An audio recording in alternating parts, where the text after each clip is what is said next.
Alright, good morning guys. Hope y'all are having a good morning. It's 8 o'clock in the morning, so I'm getting a good start this morning. First full week of vacation, so looking forward to all this week working on the van.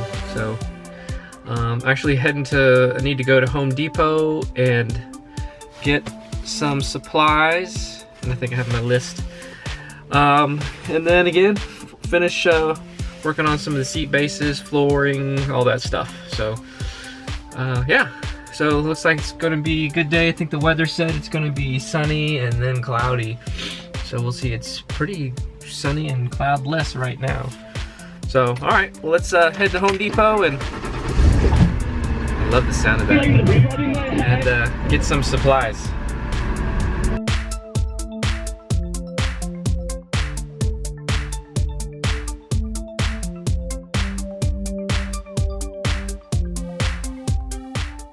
One of the things I notice about this Ford Econoline, this is my first van of this size, and one of the things I've noticed about it, while I actually love the way it drives and love the way it handles, and maybe you other Ford Econoline owners can give me some feedback on this, but sometimes the steering seems really loose, and I don't know if I need to install steering stabilizer or something like that. I like the fact that it's easy to turn when I'm turning, but sometimes I'm driving down the road and it's just real easy to get out of my lane, it seems like. So maybe you guys have some input on that. And I was actually looking at online at different steering stabilizers, and it didn't seem too expensive, and it seemed like it's something that you could possibly put on yourself without any problem. So yeah, I appreciate any feedback on that. Just got back from Home Depot and got a number of supplies, some jigsaw blades, some bits, some nuts and bolts to do our work today. But I don't know if you saw in the last video, towards the end of the last video, I was actually working on one of the side doors, and it wasn't closing quite properly, and I was noticing that it wasn't lining up perfectly. Well, I got it to close much better now, but the problem is that there is a much bigger gap up here than there is down towards the bottom. I don't know if you can see that, how the gap gets really narrow here, and then as you go up, it gets really wide. And so I was watching some other YouTube videos, people how to fix doors, and they're using paint sticks. So I'm gonna give that a try and see if I can get this door lined better, and getting it open where it opens and closes easier as well. So all right, let's give it a whirl here.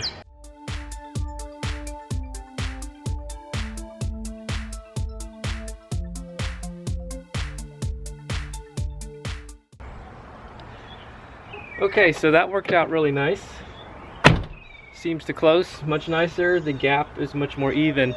In the process, I realized that this door is actually sticking out of just a little bit more than it is down at the bottom, and that's probably because I was adjusting some things with that door when I was installing this wood paneling here.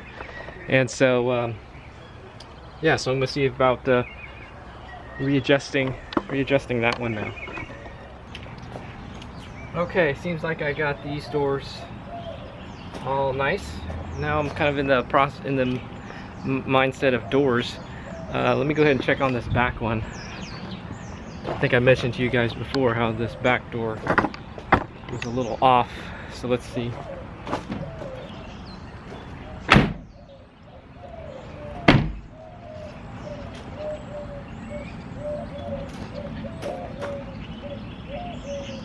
Yep, a little off, so see what I can do with this one while I'm here.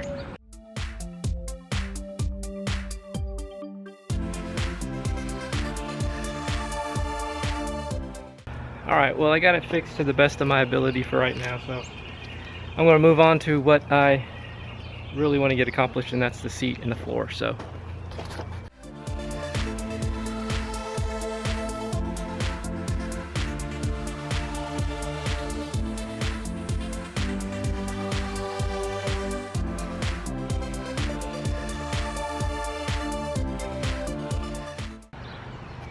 all right, well, I got the seat bases on, and I have to tell you, they pretty much look like they were designed for this.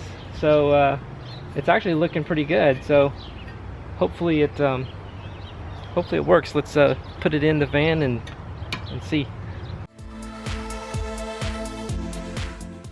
Okay, well, it's I got it partially installed in here, and for the most bit, it feels pretty solid.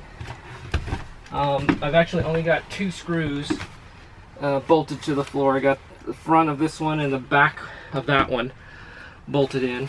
And but the jackknife sofa seems to work nice.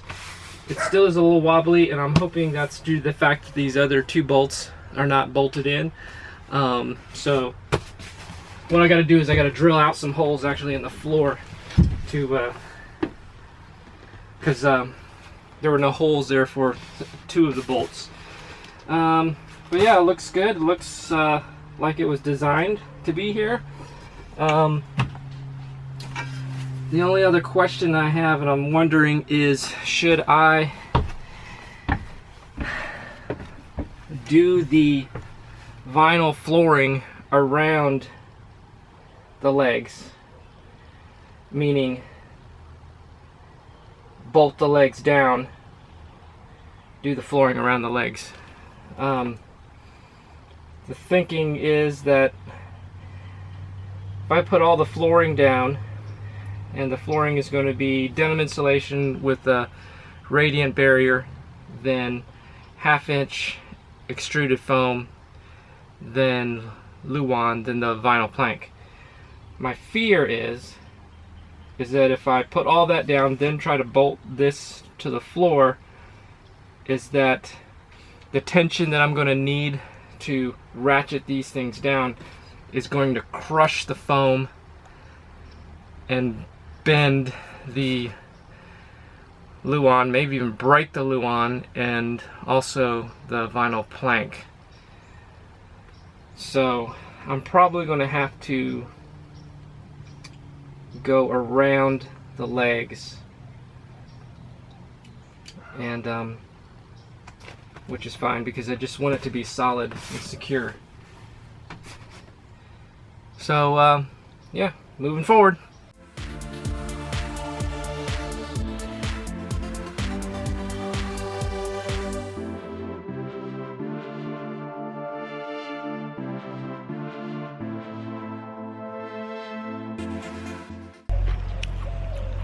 Hey, you know what time it is. It's lunchtime. Got my ginger ale, some Doritos, and a meat sandwich.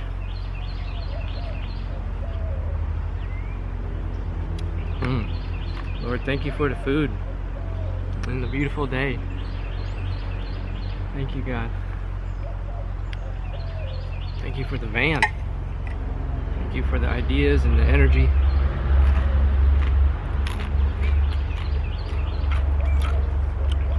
You know, one of the most important times, I think, is lunchtime. At work, when I'm at work, I work at a television station, so I try to make sure that everybody eats together lunch at the table. Just makes it a more family feeling. So welcome to my lunch table.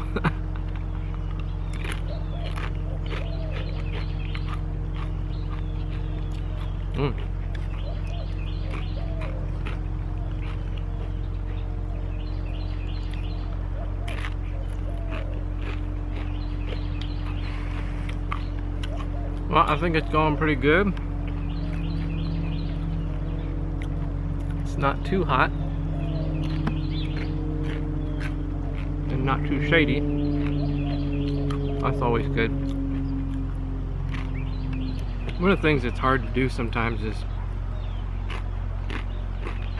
maintain a balance in life. I tend to be the kind of person that will focus hard on one thing to the detriment of other things.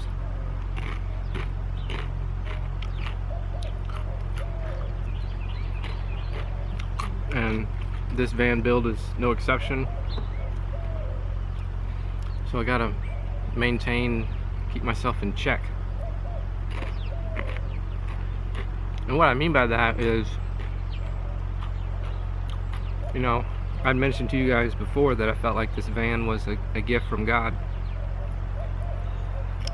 And what was interesting was because this is not my first van build. My first van build was a minivan. And it was incredible.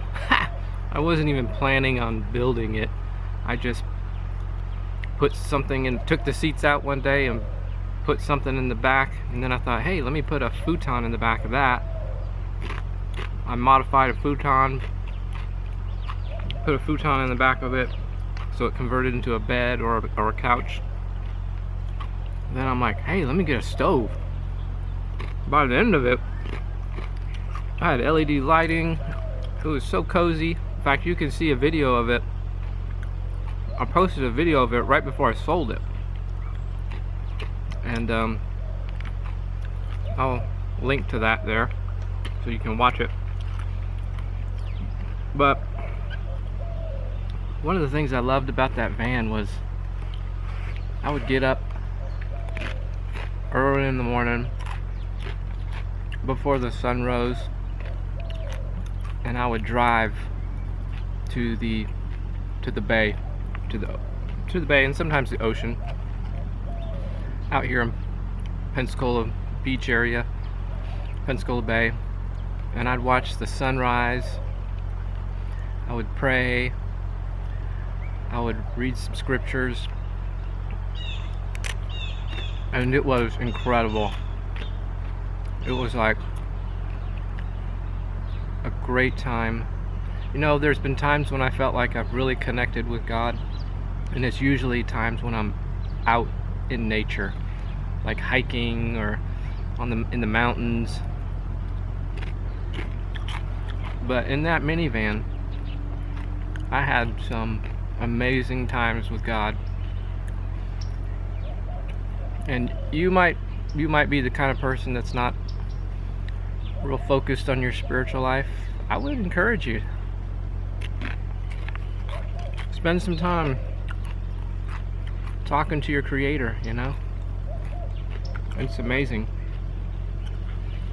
But when I got this van, I noticed that my every waking thought and all my time was going to it, to the point that I wouldn't have any time with God. And it's kind of strange because He's the one that gave me the gift, and then I forget the giver and just so enamored with the gift.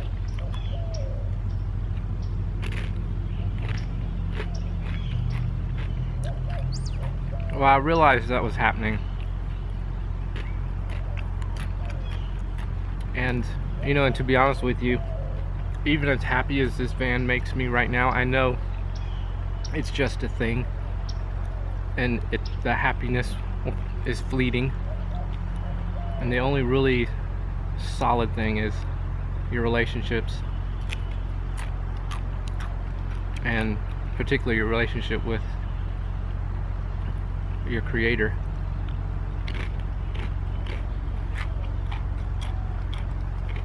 So it's just kind of keeping that perspective, maintaining that balance. I feel like I'm more balanced now. But yeah, I would love getting up early, and I'm not an early person. I was getting up, it started, I would get up around 5. I think it was 5, maybe 5:30. I started getting up at about 5:30, and then I'll go in the minivan and have a cup of coffee, make a cup of coffee, and have prayer time and quiet time, and it was just like, so the time flew. And I was like, man, I need to get up, because I had to get up and go to work. And then I was like, man, I need to get up earlier. So I started getting up at 5. And I'm like, man, this is not enough. It's like, I don't know, whenever I have my quiet time and devotional time with God, time just flies by. It's just amazing. And towards the end there, I was getting up at 4:30. We'll listen to worship music, pray till about 7:30.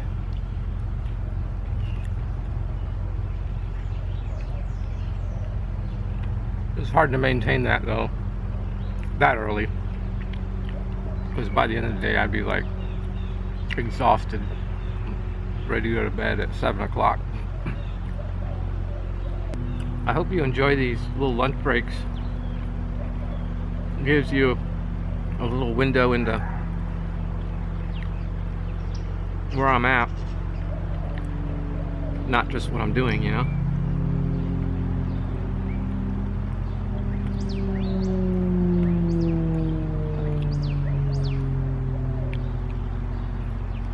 We're not too far from Naval Air Station, so a lot of times, today's Monday,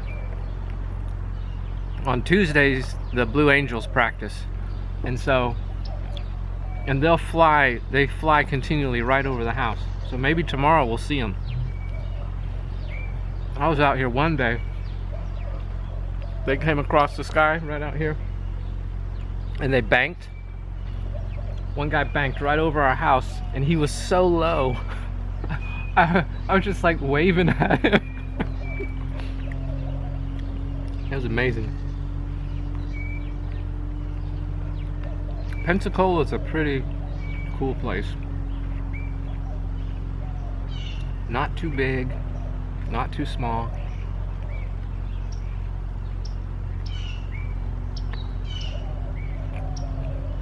It's like undiscovered. Sometimes I'll drive around the bays and the beach and I'm like, I can't believe I live here. Our family moved here when I was in 12th grade. Took my last year of high school, got my last year of high school here. Then I went to community college,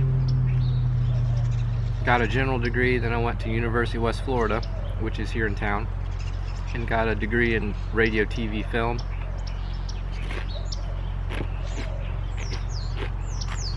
Which, to be honest with you, you would think without the degree that this whole film yourself, document your own adventures would be a natural thing. But you gotta realize that when I went to school,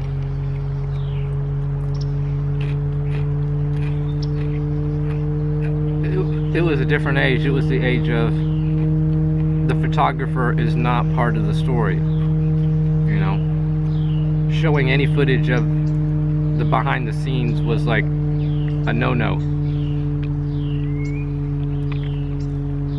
And now with the YouTube generation, I've had to kind of morph in this step in front of the camera kind of thing, which is was a little awkward at first, but I think I'm getting more comfortable with it.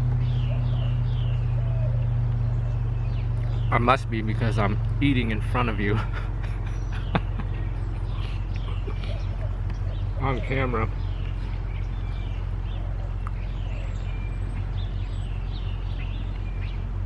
This is a good sandwich.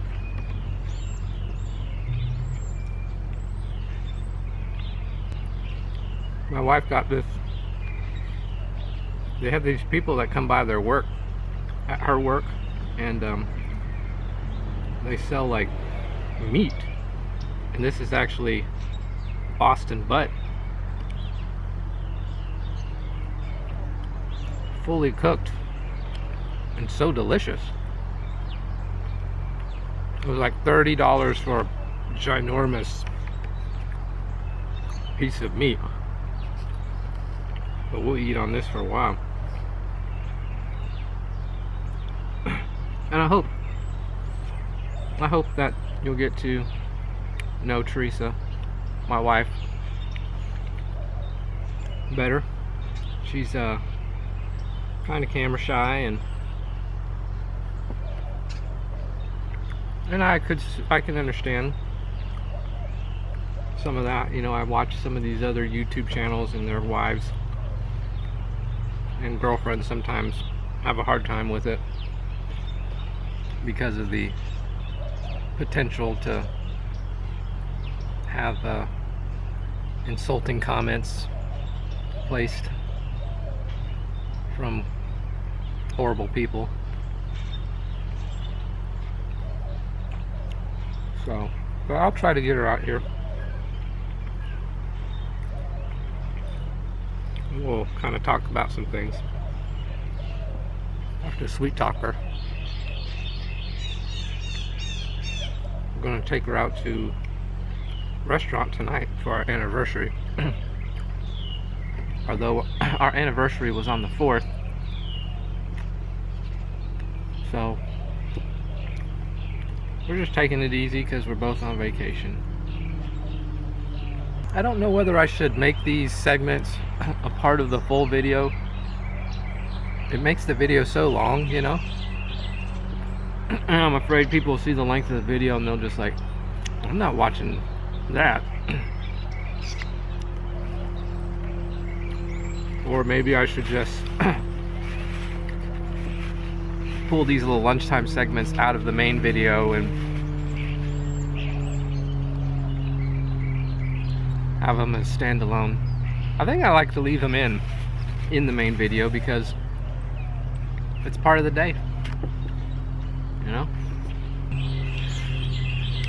And it actually shows, it reveals to you part of the why as to why I'm doing this. And if I haven't mentioned it before, why I'm doing it is so Teresa and I can travel and teach what's called missionography. I'm a missionographer, a missionary videographer, so I help missionaries and with their media needs, everything from promo videos to websites, and we have a whole missionographer network we're establishing. And yeah, you can go to missionographer.com and you can actually find some information on us there if you'd like to learn more. But the why is to travel, teach missionography in different states, explore, see parts of the United States that we haven't seen. So the camera just shut down, so I don't know at what point it shut down. But anyways, lunch is done and it's time to get back to work. Glad the sun is still out, kinda. It's a little hazy, but let's get going.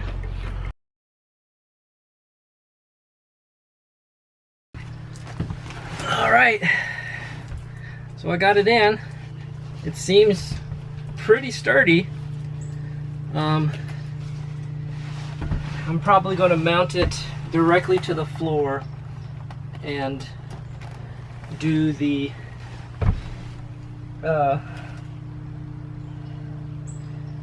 trim work around the floor, around the legs. I'm not sure how that is going to work. I've never done this before. So, but yeah, it's pretty cool. Does seats fine, and then can jackknife it out into a bed. These pillows actually come out if you wanted them to, and so yeah, you can actually use these this direction,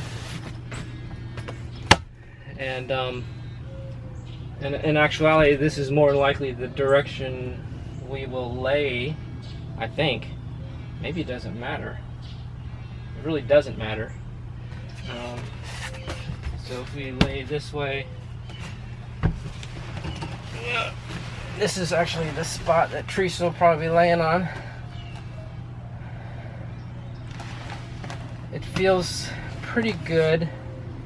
I think what I need to do is create a leg down here just for some extra support, because it feels like it is sagging just a little bit here. And this spot feels pretty solid. I think it's actually resting down here on the wheel well, so it gives it that extra support. But yeah, feels good. My wife is calling. Hey! Hey, I figured you could show me this way. Yeah, I'm laying down. I'm laying down on it right now. Oh, wow. That's kind of neat. Yep. Is it like bolted in there now? It's or? bolted. I'm probably going to take it out for when I do the flooring. But right now it's bolted. Yep. Ah, you could take a nap out there. Yeah, I could. It's nice. It is very nice. Nice. Yep. All right. Getting back to work. Okay, love you, bye. All right, love you. Love you. Love you. All right. Well, so yeah, so over here will be the porta potty.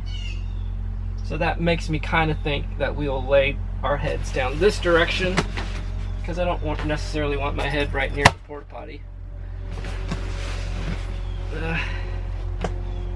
And then the challenge is, if I gotta go to the bathroom in the middle of the night, I gotta do this. I probably gotta come over here, come over the porta potty. In fact, let me get the porta potty and we'll put it right here.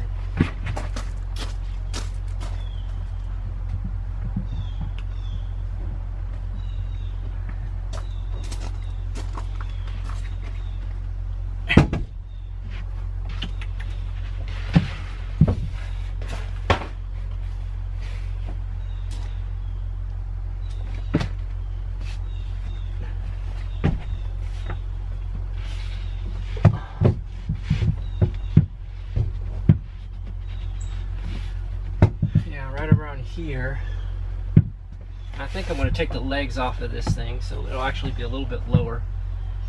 It'll actually probably be right in line with the height of the bed. So in reality, that's extra space for my feet. A longer bed for me. And we do have another ottoman, just like this one, that we're going to have.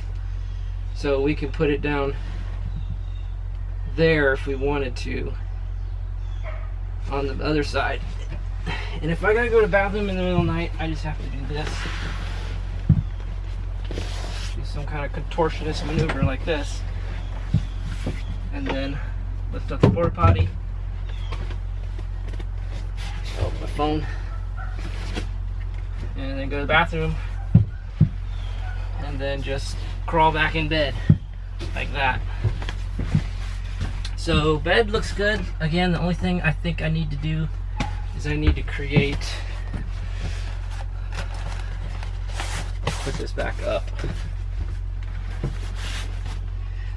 I need to create a leg right here. Fortunately, there's a metal bar.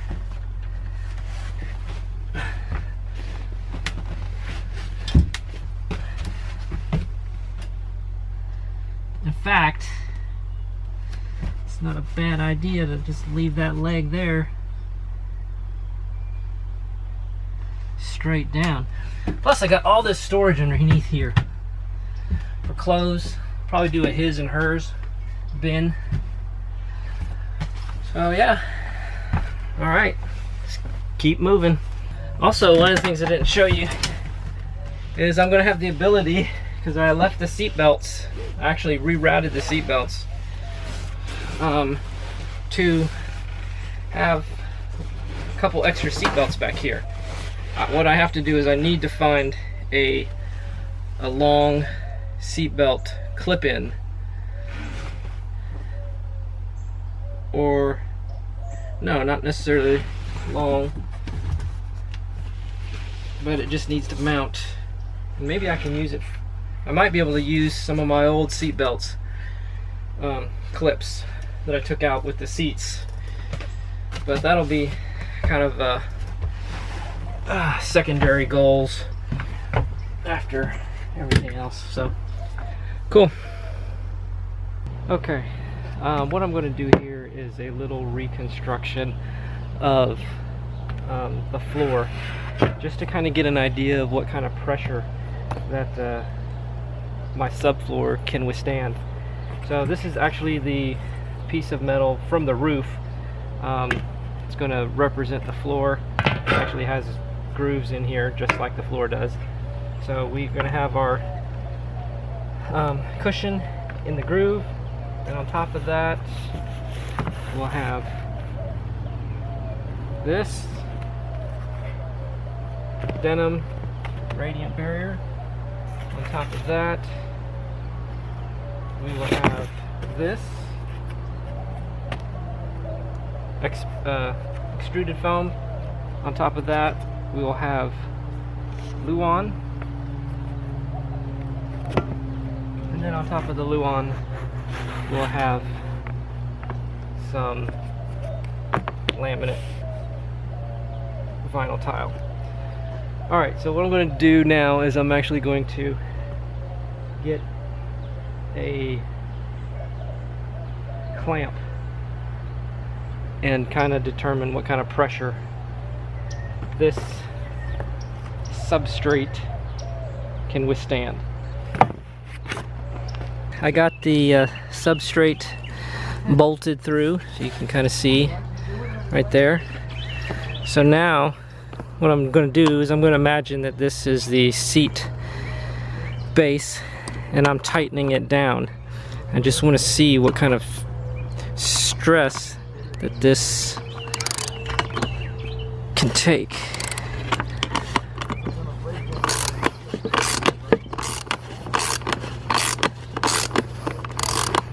Alright, I got to get a wrench for the bottom side.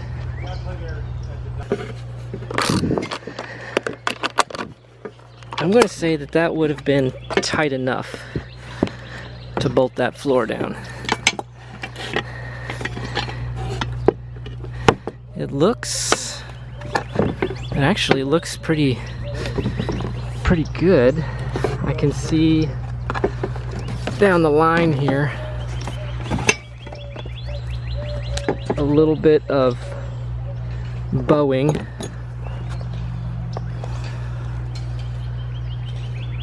That's to be expected, I guess, when you're ratcheting down. Even if it was solid plywood, it would still bow like that, I would imagine.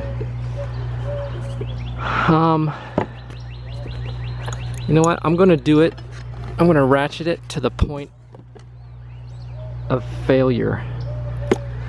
I'm gonna say this is success, and then that I can actually just do the subfloor without cutting out for the seat bases, and then just drill out holes for the seat bases like this. But let's just see what happens if I ratchet it down to the point of no return.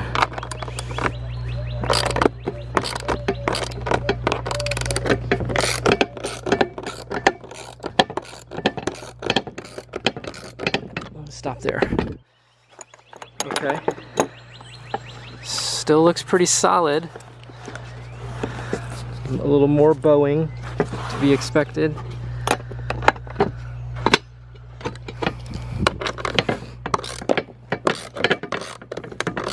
I heard something crack.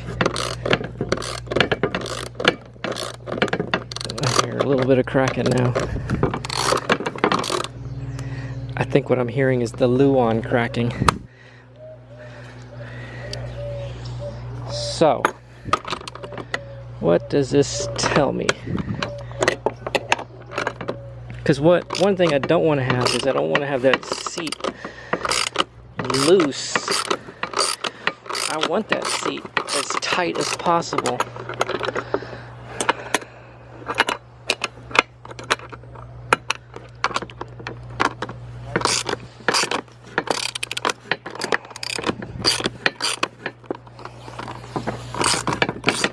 Okay, I'm undoing it right now.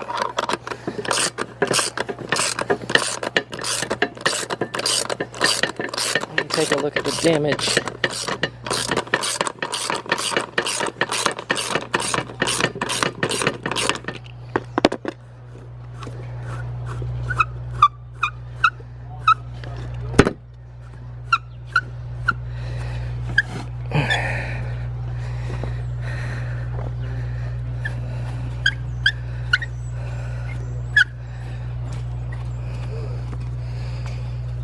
Okay. Let's see what kind of damage happened by tightening it to the point of cracking. Alright, first of all, you can see the vinyl tile is kind of ridged up a little bit there. Here's the Luan. The Luan actually, I don't see any cracking. I was hearing something.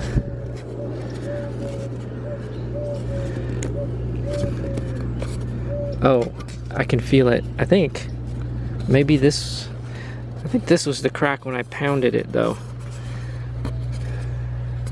But there's no cracking over here. Maybe it was the cracking of the pound fracture that I was hearing.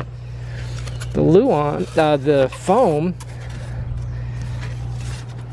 surprisingly looks still intact. I can feel a little slight indentation there.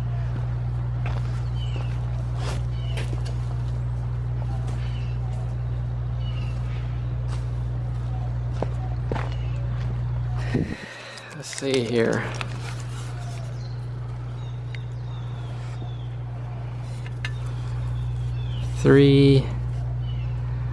We're actually still right about where we were. What's that, 3 5/8? Is that right? A little shy of 5/8, but it's not 3.5. Well, it could be 3.5. No, it's 3 5/8, just shy of 3 5/8. So I would say that foam withstood the test. This is going to be no problem. This is going to be no problem. And this was the floor, and I purposely drilled right into the center of a valley to determine. And you can see the valley actually pulled up some. So actually the metal actually, you can see how it raised up a little bit. The metal actually bent up. So what does this all mean?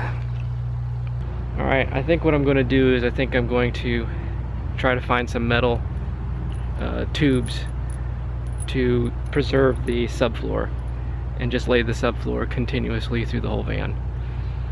Alright, that's the decision. Let's go.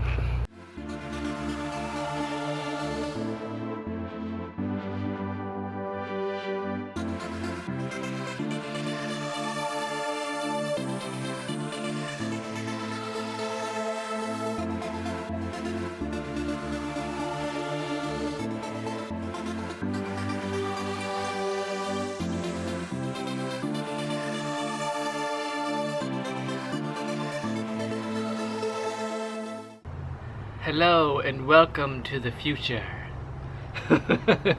It's what I feel like when I sit in all this aluminum foil. is that this is what it's going to look like in the future. But anyways, now I finally got the what is this? The denim and radiant barrier down for the subfloor. I actually got it cut out, and so what I'm going to do tomorrow is basically tape everything together, and then I'm actually going to have to pull the floor back out, because what I need to do is I need to here, let me actually just show you. Okay, so these are the bolts that held the seats down, and essentially what the problem is with these bolts is that the head is too tall. It's actually going to distort the floor, and so I've got to buy like 36 of these with kind of a flatter head from Home Depot to put down there on the floor. So I have to do that before I actually finally lay it down. So I got it kind of templated out, and so what I have to do now is, or what I can do is, when I tape everything together, then I can lay it out on the ground tomorrow, and then get my 1/2-inch foam, or no, put my 1/2-inch foam on the ground, tape it together, lay this on top, and then just draw around and cut out the foam, and then the foam should fit in perfectly. Once I got the foam in, then what I'm going to do is probably poke holes from the underside of the van. Some of these holes I'm actually going to leave open, so I can bolt the countertop and also the sofa bed, bolt those down. So I gotta find those holes. Probably the easiest way is to find them from underneath by poking something up through first, and then I can find it and drill it down. So yeah, I think I got a good amount accomplished. I think once I get this floor and then finalize the ceiling, I really need to figure out something about that exhaust vent. So anyways, I'm kind of rambling, so I'm just going to call it a night.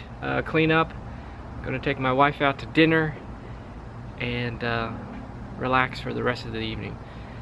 Thanks guys for watching. Thanks again for commenting and your encouragement. I really appreciate those encouraging words you're sending, and for watching. And so till tomorrow, have a great night.